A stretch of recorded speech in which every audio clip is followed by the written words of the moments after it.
5 years ago, my life changed in a way I never could have prepared for. Max was everything to me, the man I had built my life around. I met him when I was 25, working at a local coffee shop in San Diego. He came in every morning for his usual black coffee, no sugar, no cream, and sat by the window. He was the kind of person who didn't need much to be happy. A good cup of coffee, an old rock song playing in the background, and a good conversation. We hit it off instantly, bonded by our shared love of music, our mutual disdain for the overcomplicated things in life, and the fact that neither of us could keep a plant alive. Max was a simple man, but in the best way. He had a quiet charm, a steadiness about him that made me feel safe. After a few weeks of those coffee shop talks, we started dating, and 2 years later, we were married. We didn't have much, but we didn't need much. Our tiny apartment by the beach was enough. The rent wasn't extravagant, the furniture was secondhand, but it was comfortable. We spent weekends cooking meals together, listening to old albums, and watching movies in our living room with the curtains open, letting the soft ocean breeze fill the space. It wasn't glamorous, but it was our kind of perfect. Max was an electrician, and I worked as a barista while finishing up my studies. We made it work, and that was all we needed. Our life wasn't about fancy vacations or high-end restaurants. It was about finding joy in the little things, like the way Max could fix anything that broke in our apartment, or how we could spend hours talking about nothing and everything at the same time. Max was my rock. He had this ability to make everything seem okay, no matter what was happening around us. I always thought that if anything ever went wrong, we'd face it together. That was the promise, the understanding. But life doesn't always work out the way we think it will. One morning in April, everything fell apart. Max had gone in early to finish a job, a routine call to fix some wiring at a site about 30 miles away. It was rainy, the road slick. I kissed him goodbye that morning, not knowing it would be the last time. He didn't make it back. A freak accident. He was electrocuted while working on a faulty power line. Max, the guy who could fix anything, couldn't fix himself. The news came in a phone call. I remember holding the receiver, the words barely registering in my brain. Max was gone. The person who made everything better, who held me up when life was tough, was suddenly just gone. I was 32, and for the first time in my life, I didn't know what to do. The next few weeks were a blur. I couldn't sleep. I couldn't eat. I went through the motions, waking up, putting on clothes, going to work, but it all felt like I was moving in slow motion. Everything reminded me of him. The coffee we drank together, the songs we loved, the empty space in the apartment where he used to be. Grief doesn't hit you like a wave crashing over you. It settles in like an unwanted guest that overstays its welcome. It doesn't leave, and you just learn to live around it. My best friend, Claire, did everything she could to help me. She brought food, tried to get me to go for walks, but it didn't help. Nothing helped. Max was gone, and nothing would ever be the same again. 3 weeks after his funeral, I was sitting in the living room of our apartment, still wearing his old flannel shirts because they smelled like him, when the doorbell rang. It was Ellen, Max's mother. I'd never been particularly close to her. We had a cordial relationship, but she always kept a distance. She came over, her eyes red and swollen from crying, and she handed me a manila envelope. She said it was important. I opened it, and inside were papers detailing a loan Max had taken out 6 months before his death. $25,000, she explained. A loan for his brother James, who was trying to open a small restaurant in downtown San Diego. Ellen told me that Max had been the one to help fund James's dream of starting the restaurant, and that he had taken out the loan as seed money for the business. But now that Max was gone, the debt had to be repaid. The remaining balance was $22,000, and Ellen insisted that I take over the payments. She explained that if the loan went into default, it would damage Max's name and hurt James's chances of opening the restaurant. She said it would also affect my credit, since Max was still on the mortgage. I didn't question her. I was grieving, and I trusted her. She said she had already spoken to the lender and arranged everything for me. All I had to do was send in the monthly payments. It seemed like the right thing to do, and I believed that Max would have wanted me to take care of it. So I did. For the next 5 years, I sent $450 on the first of every month. I didn't ask questions. I didn't look deeper. The payments became a part of my routine. I couldn't afford to save, to take care of anything for myself. I couldn't afford the dentist or the car repairs. I lived paycheck to paycheck, rationing meals, cutting corners everywhere I could. But I told myself that I was doing the right thing by honoring Max's memory. I was taking care of his debt. And that's how it went for 5 years. No questions, just a slow march through the days, sending the money and watching my life slip away in small increments. For 5 years, I lived in the shadow of a lie, paying that $450 every month without question. The rhythm of it became so ingrained in me that it almost felt natural, like brushing my teeth, like breathing. Every month, I would transfer the money to the same account, not even considering what it meant or where it went. At first, I told myself that it was just part of honoring Max's memory, that he would have wanted me to help James to take care of his business dreams. But deep down, I knew something wasn't right. My life was getting harder, but I kept convincing myself that I was doing the right thing. I couldn't afford to question it. Not while I was grieving, not while I was struggling to get by. I stopped saving entirely. My bank account barely had enough to cover the essentials. I drove the same old 2011 Honda Civic that had over 175,000 miles on it, with a check engine light that had been glowing for 2 years. I couldn't afford to get it diagnosed, let alone fix it. Every time I drove it, I hoped it would make it another week, another month. I couldn't even afford to get my teeth checked. 2 fillings and a crown were urgently needed, but I ignored it because I couldn't justify the cost. I remember the dentist's voice, his tone heavy with concern, but I told him I couldn't afford it, that I was already stretched too thin. It wasn't just about the $450 I was sending every month. It was the way it drained everything else from my life. It chipped away at my freedom, my future, my ability to dream. I couldn't even think about Flagstaff anymore. There was a job opening there, one I had wanted so badly, but the moving costs were close to $4,000, and I didn't even have $400 to spare for it. I couldn't afford to dream that big. And it wasn't just about the debt. It was about the endless sacrifices. I had stopped doing things I enjoyed. No more dinners with friends. No more spontaneous weekend trips. No more treating myself to small pleasures. My life had become a series of monotonous days. Wake up, go to work, come home, pay the debt, and repeat. I ate canned soup and rice for dinner 3 nights a week, rationing every meal. My grandmother always said that soup builds character, but after 5 years of it, I had enough character to last a lifetime. I had to make choices every single day, and every time, the debt came first. I was running on fumes, but I convinced myself that I was doing the right thing. After all, I was taking care of Max's responsibility, and wasn't that what I was supposed to do? Then one Tuesday in June, everything changed. It came when I least expected it. I had applied for a small personal loan, a few $1,000s to help with moving costs for a job opportunity in another city. It wasn't a huge loan, but it would have given me some breathing room, a fresh start. The loan officer, Rachel, called me to go over some details. She started asking about the $450 monthly payment I had been making, and I told her it was a personal loan in Max's name, one that I had been paying off for years. But when Rachel ran my credit, she couldn't find any record of the loan anywhere. I thought I misheard her, so I asked her to repeat it. She explained that there was no loan for $25,000, no debt tied to Max's name.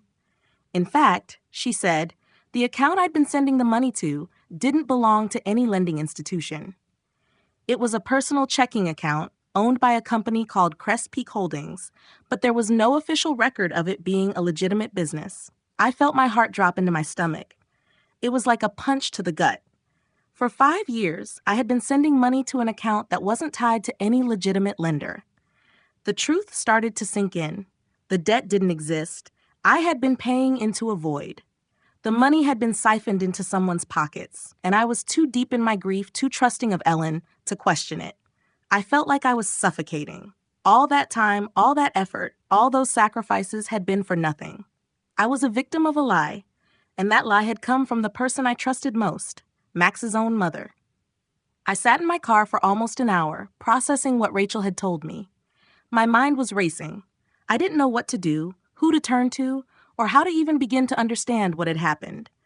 All I could think about was the money I had sent, $450 every single month for 5 years. That's $27,000. That was money I could have saved, money I could have spent on something that mattered, something that would have helped me build a future. But I had been deceived, manipulated, and used. The next day, I started to investigate. I went through all the paperwork Ellen had given me, all the loan documents, the statements, the envelopes. The first thing I noticed was that there was no phone number on any of the statements, no website, no registration numbers, just a post office box in downtown San Diego. I started to feel sick to my stomach as I realized that I had been feeding money into an account with no legal standing, no verifiable information. Ellen had set it all up, and I had blindly trusted her. It felt like I had been living in a fog, not able to see what was right in front of me. I needed answers, and I needed them fast. I contacted a forensic accountant, Oliver, who specialized in fraud cases. After a thorough investigation, he confirmed what I had feared. Ellen had set up a shell company, created fake loan documents, and had been collecting money from me for 5 years. I felt like the ground had been pulled out from under me. Everything I thought I knew was a lie. I confronted Ellen. At first, she denied everything, but when I showed her the proof, she crumbled. She admitted to everything. The loan never existed. James never needed the money. Ellen had fabricated the entire story to manipulate me. And in that moment, the weight of everything I had been through, the years of grief, the sacrifices, the loneliness, came crashing down on me. I wasn't just grieving anymore. I was angry. I was betrayed. And I wasn't going to let them get away with it. I filed a formal complaint, and I vowed to get my life back. The days that followed were a blur of paperwork and phone calls, but the weight of the situation was starting to hit me more than I had anticipated. I had spent 5 years thinking I was honoring Max's memory, thinking I was doing the right thing by helping James. I had been a good wife, a loyal daughter-in-law, and all of it had been for nothing. Ellen's betrayal was beyond anything I could have imagined. She had manipulated my grief, used my trust, and taken advantage of the vulnerability that came with losing Max. The anger began to build in me, but I knew I had to stay focused. I couldn't let them win by making me lose control.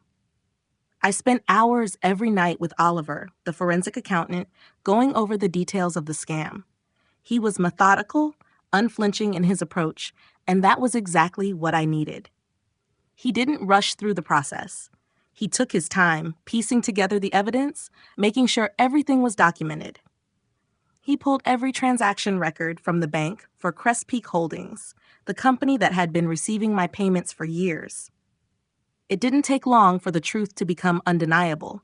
There were 61 deposits, $450 each, none of them linked to any legitimate business transactions. Every single payment had gone directly into that personal checking account, and there was nothing else. No invoices, no vendor payments, no sign of any actual business activity. Crest Peak Holdings existed for one purpose only, to steal from me. And that realization hit me harder than anything else. Oliver also dug into the company's records. It didn't take long to uncover who was behind it. The company was registered under Tessa's name, Max's younger brother James's sister. And to make matters worse, the registered agent was none other than Phyllis. Ellen. My mother-in-law had set it all up, and she had done it with the quiet precision of someone who had planned this for years. The shell company, the fake loan documents, the stolen life insurance money. It all pointed back to them.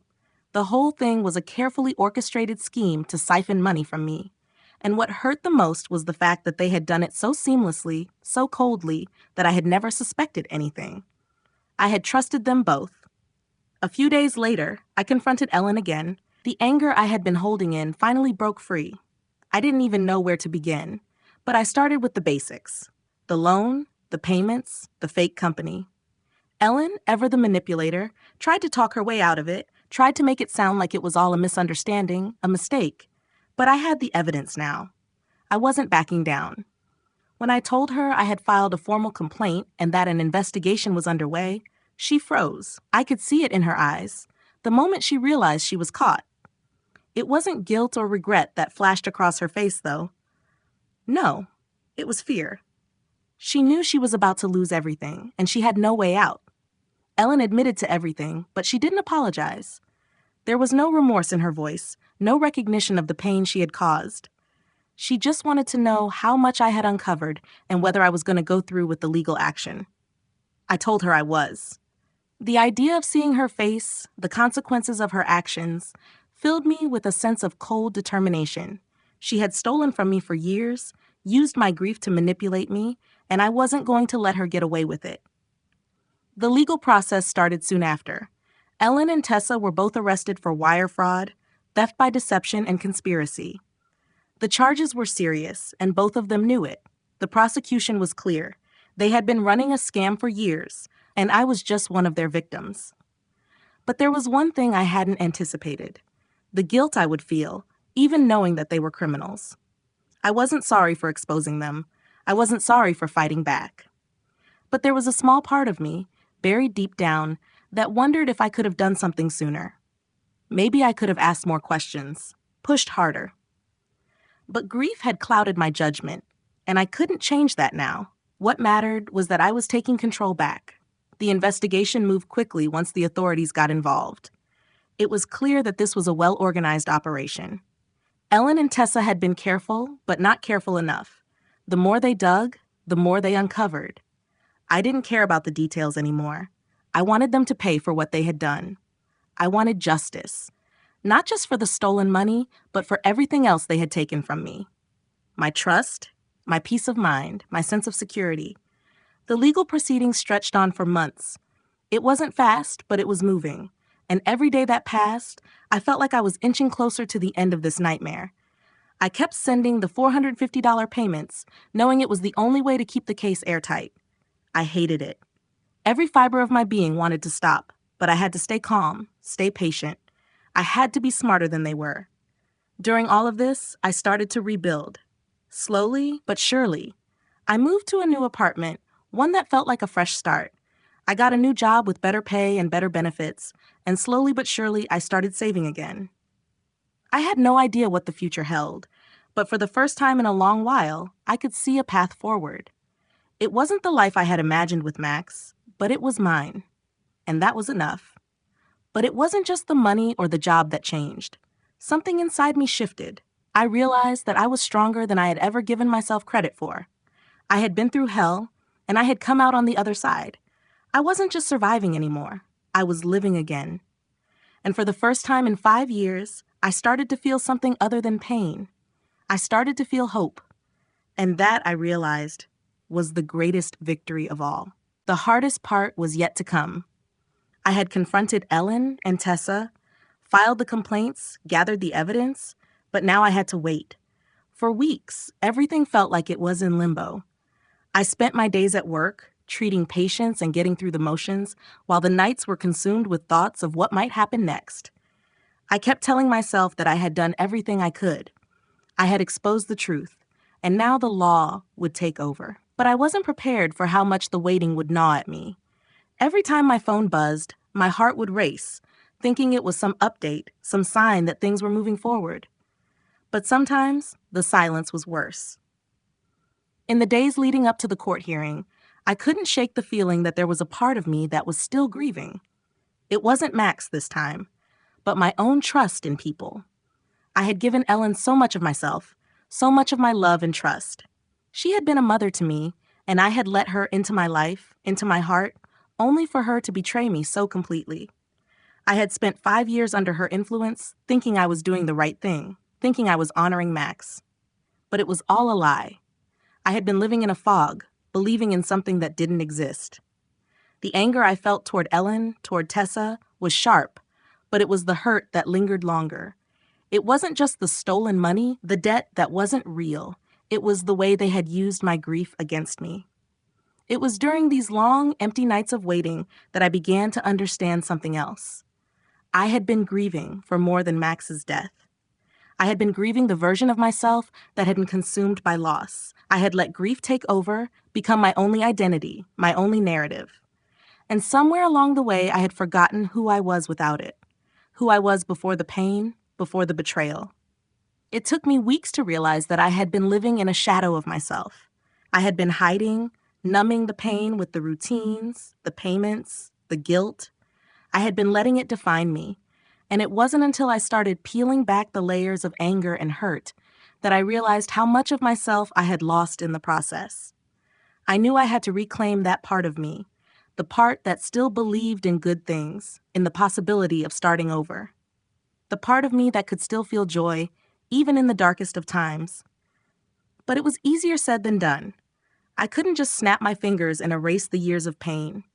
I couldn't erase the image of Ellen handing me those documents, the feeling of disbelief when I realized I had been deceived. But I knew I had to try. I had to take back control of my life, my future. I couldn't let them rob me of that too. The days dragged on until one afternoon, I got the call I had been waiting for. It was from Ari, the forensic accountant who had been helping me all along. He was the one who had pieced together the evidence, the one who had guided me through the investigation.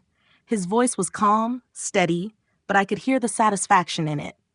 "It's time," he said. "The warrants are signed. They're going to arrest Ellen and Tessa today." I felt a strange sense of relief wash over me. It wasn't over, not yet, but it was the first step.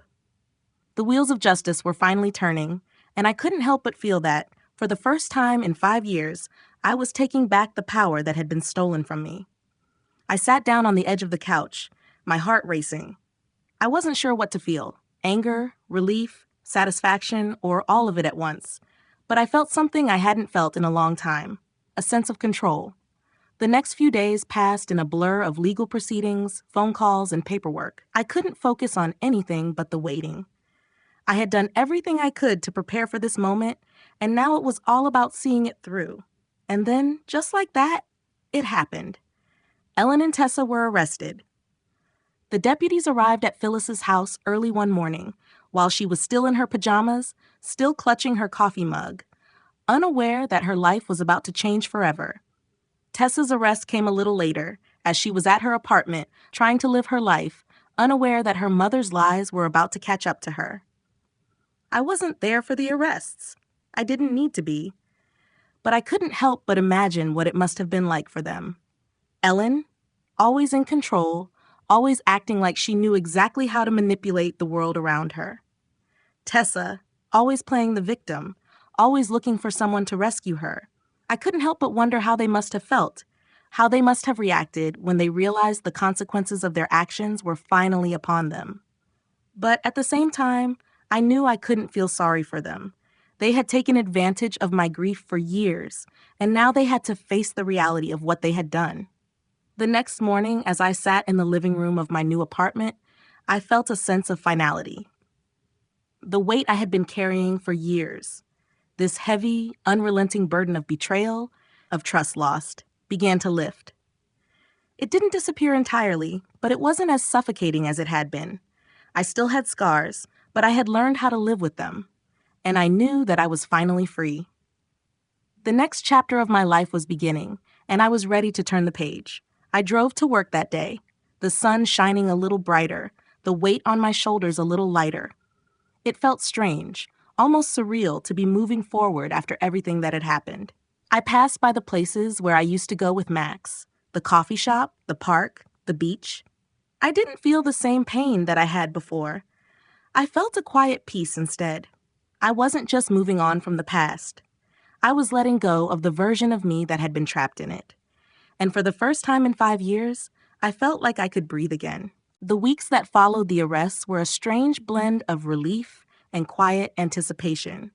Ellen and Tessa were in custody, and I was finally starting to see the light at the end of the tunnel.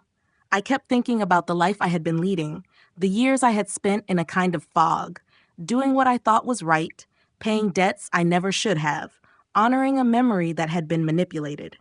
Now, with the truth out in the open, I could feel a shift in me, a sense of clarity I hadn't had in so long. But with it came a deeper understanding of how much I had lost and how much I still needed to rebuild. I spent a lot of time reflecting during those days, the kind of reflection that happens when you realize just how much you've been through. It wasn't just the financial burden, though that was significant. It was the emotional toll, The way I had allowed my grief to guide me, to shape my every decision. I had trusted Ellen, had believed in the narrative she created, and for 5 years, I had lived as though I was fulfilling some sacred duty to a man I loved, but couldn't even ask for a second opinion on his death. I felt like I had been a pawn in someone else's game, and I was still picking up the pieces. But there was also something else I hadn't expected. Guilt, not for what I had done. I had done nothing wrong, but for not seeing through the lie sooner. How had I not recognized the warning signs? Why hadn't I questioned more? These were the thoughts that crept into my mind at night when I was lying awake, staring at the ceiling. I had always prided myself on being sharp, being able to see through people's facades, but in this case, I had been blind. Grief had clouded everything, and I had let it. I couldn't change the past, but I realized that I didn't have to carry that guilt forever. I had done what I could with the information I had at the time, and now it was time to move forward. Ari, the forensic accountant, had been my guide through the whole process. He was methodical, patient, and more than willing to help me navigate the mess that Ellen and Tessa had left behind. But it wasn't just the legal proceedings that had made a difference. Ari had helped me understand the importance of taking action, not just to get revenge or restitution, but to heal. He'd seen cases like mine before, cases where someone had been taken advantage of during a vulnerable moment, and he knew the power of reclaiming control. But his advice didn't just apply to finances. It was about life. Ari had told me once, in one of our conversations, that the best way to move forward after something like this was to make small, deliberate changes, to start with the things that were within my control. So that's what I did. I started small. First, I fixed the things I had neglected: the car, the dentist appointments, the job opportunities.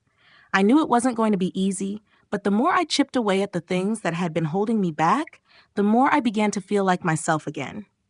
I got my teeth taken care of, 2 fillings and a crown.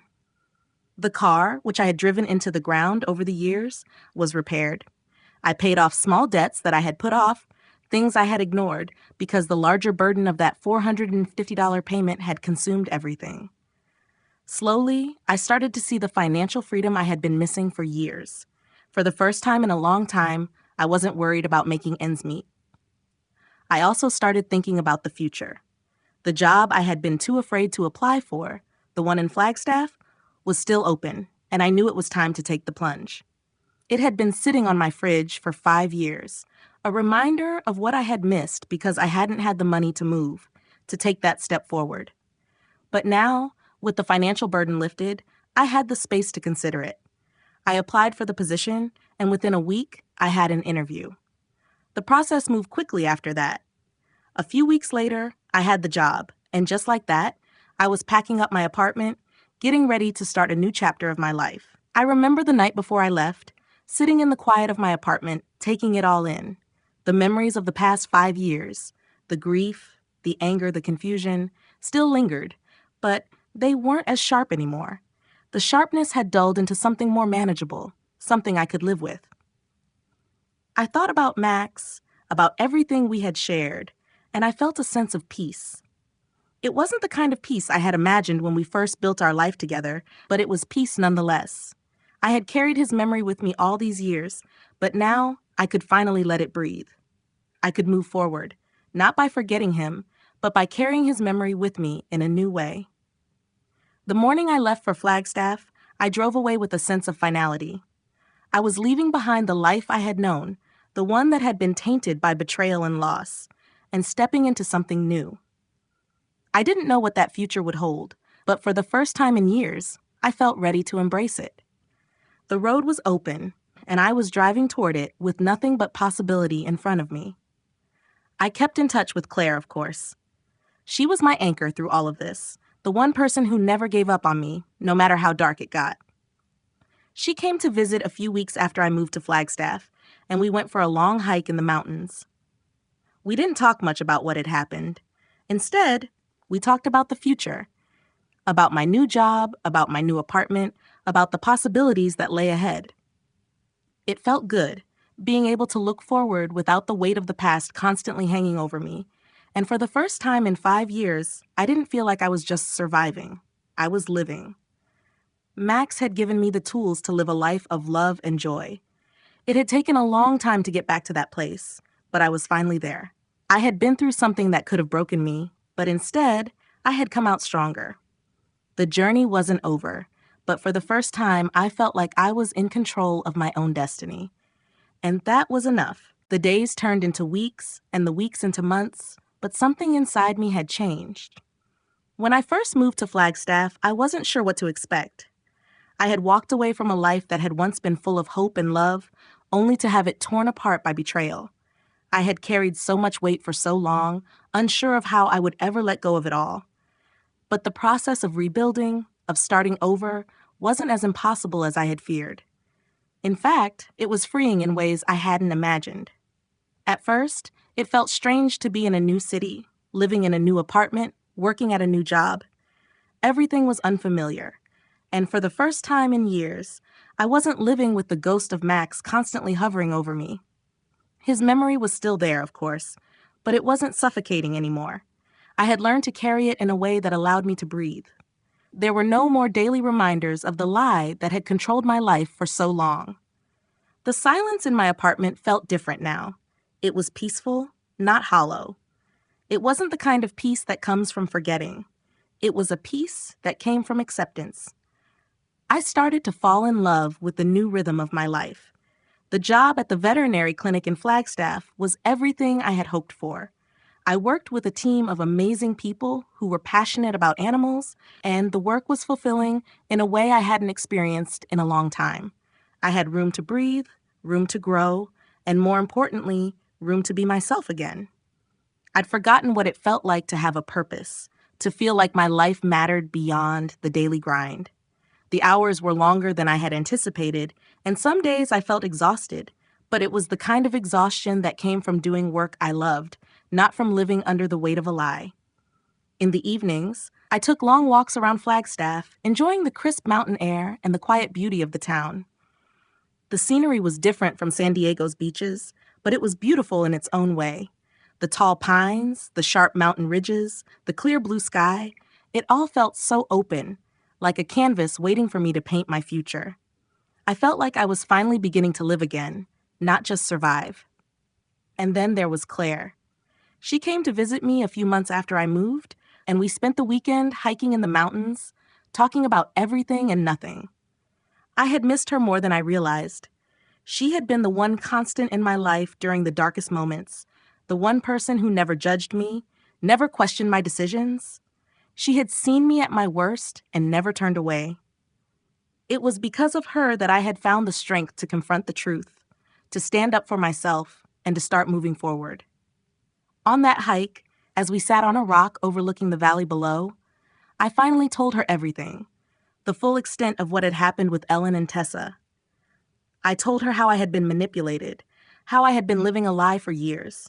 I told her how I had felt like I couldn't breathe, like I was drowning in guilt and betrayal. And as I spoke, I realized something that surprised me. I wasn't angry anymore. Sure, I had been furious when I first found out.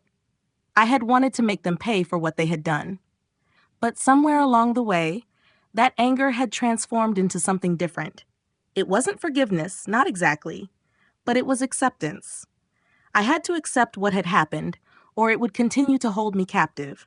I had to let it go, or it would ruin the life I was trying to build. Claire listened without interrupting, nodding as I spoke, her eyes full of understanding. When I finished, she didn't offer any advice or try to make me feel better. She didn't need to. She just hugged me, and in that moment, I knew that I was finally free. Not just from Ellen and Tessa, but from everything that had held me back for so long. I wasn't the same person I had been when I left San Diego. I was stronger, more self-aware, and most importantly, I was learning how to live again. The next few months were filled with more moments of clarity. I found a new rhythm, one that wasn't defined by grief or betrayal. I started to invest in myself again.